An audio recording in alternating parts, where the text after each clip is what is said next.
Viewers, আজ আমি আপনাদের সাথে ইতালির নুল্লস্তা নিয়ে আলোচনা করব এবং এক্ষেত্রে আমি প্রমাণস্বরূপ আপনাদেরকে নুল্লস্তা দেখাবো এবং সবকিছু মিলিয়ে একটি বাস্তব ভিত্তিক পর্যালোচনা করব। আপনারা যদি একটু পর্যালোচনা করে দেখেন যে আমি আমার কোনো ভিডিওতেই চেহারা দেখাতে আসিনি বা মন গড়া কথা বলিনি, সবকিছুই বাস্তব ভিত্তিক আলোচনা করেছি এবং এই ভিডিওর ক্ষেত্রেও সেটার ব্যতিক্রম হবে না। অবশ্য আমার হাতে যে নুল্লস্তাগুলো এখন আছে সেগুলো একটু দেরিতে এসে পৌঁছেছে। তার কারণ হচ্ছে যে কিছু প্রসেসিং এর মাধ্যমে আমার হাতে এসে পৌঁছেছে এবং আমার অনেক ক্লায়েন্ট তথ্য দিয়েছে যে এখনো নুল্লস্তা ইস্যু হচ্ছে এবং সেগুলো যথাসময়ে তারা আমাকে প্রোভাইড করবে। তো ভিউয়ার্স, আমার সামনে এখন যে নুল্লস্তাটা দেখতে পাচ্ছেন এটা ইস্যু হয়েছে সাসারি থেকে এবং ইস্যু ডেটটা হলো 19/5/2024, কোটা 2023।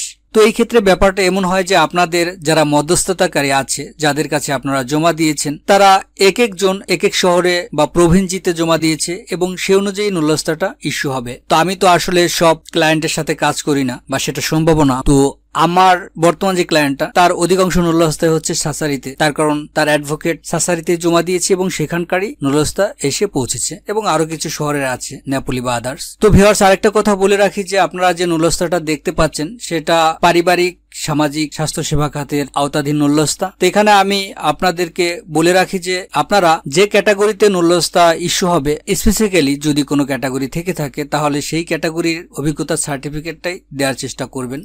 তার কারণ হচ্ছে আপনারা দেখতেই পাচ্ছেন এখানে বলে দেয়া আছে যে 90 ডেজের বেশি যে ভিসা ডি ক্যাটাগরি বা আমরা যেটাকে স্পন্সর বলি, সেক্ষেত্রে তারা বলে দিয়েছে proof of experience or qualification in the job sector, the applicant is going to work in Italy pursuant to his her নুল্লস্তা। মানে আপনার নুল্লস্তা অনুযায়ী আপনি যে কাজের জন্য যাবেন সেই কাজের অভিজ্ঞতার সনদপত্র বা যোগ্যতা আপনাদের দেখাতে হবে। তো ভিউয়ার্স, এটা যেহেতু পারিবারিক এবং স্বাস্থ্য সেবা খাত, সেক্ষেত্রে আপনারা অন্তত যুব উন্নয়নের একটা সার্টিফিকেট সাবমিট করতে পারে। তারপরে এই বিষয়ে আপনারা মধ্যস্থতাকারীর সাথে কথা বলবেন। আপনার মধ্যস্থতাকারী বা যার কাছে জমা দিয়েছেন সে নিযুক্ত অ্যাডভোকেটের সাথে কথা বলবেন। তার কারণ হচ্ছে যারা অ্যাডভোকেট তারা শ্রম আইন সম্বন্ধে অনেক বেশি জানে, যার কিছুই আমরা জানি না। তারা আইনের প্রতিটা ধারা জানে। সুতরাং এটা আলোচনা করে যেভাবে ভালো হয় সেটা করবেন। আপনারা যে কোনো একটা এক্সপিরিয়েন্স সার্টিফিকেট দিয়ে দিলেন, এটা আমি মনে করি কখনোই করাটা উচিত হবে না। হতেও পারে এটা একটা ভিসা রিজেকশনের কারণ। তবে এই ক্ষেত্রে আপনাদের আরেকটু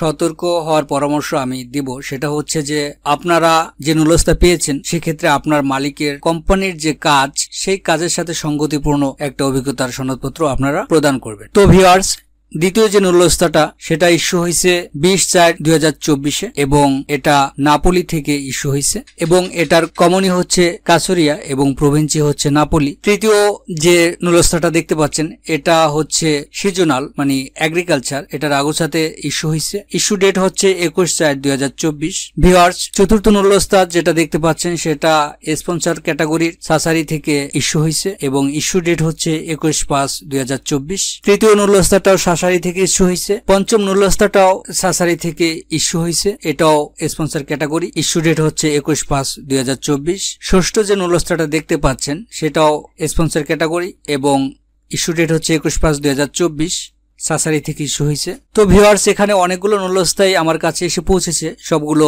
দেখানো সম্ভব না এবং সেটা প্রয়োজনও নেই। তো আসলে প্রতিটা প্রভিন্সি থেকেই নুল্লস্তা ইস্যু হচ্ছে এবং এটা অব্যাহত আছে। তো আপনাদেরও পাওয়ার সম্ভাবনা আছে, যদি আপনার নসিবে থেকে থাকে তাহলে আপনার নুল্লস্তাটি উঠতে পারে। আসলে এই ক্ষেত্রে আমি যদি কোনো কথা বলি সেটা অনুমান নির্ভর বলতে পারবো, সঠিক তথ্য কেউ বলতে পারবে না। আর পার্সেন্টেজ বিবেচনায় নিলে আপনার কপালে যদি থাকে 100 জনের একটা উঠলে সেটা উঠতে পারে, আবার যদি কপালে না থাকে 99টা উঠলো আপনারটা উঠলো না, এটা আসলে কোনো বিষয় না। তারপরেও হচ্ছে যে যদি আমরা একটা অ্যাভারেজ করি মনটাকে একটু সান্ত্বনা দিতে পারি যে আমারটা উঠবে কিনা। তো ভিউয়ার্স, আমি আমার ভিডিওগুলিতে বাস্তব প্রমাণ ভিত্তিক পর্যালোচনা করে থাকি, তাই আপনারা চাইলে চ্যানেলটি সাবস্ক্রাইব করে রাখতে পারেন এবং যদি সাবস্ক্রাইব করে থাকেন তাহলে অসংখ্য ধন্যবাদ।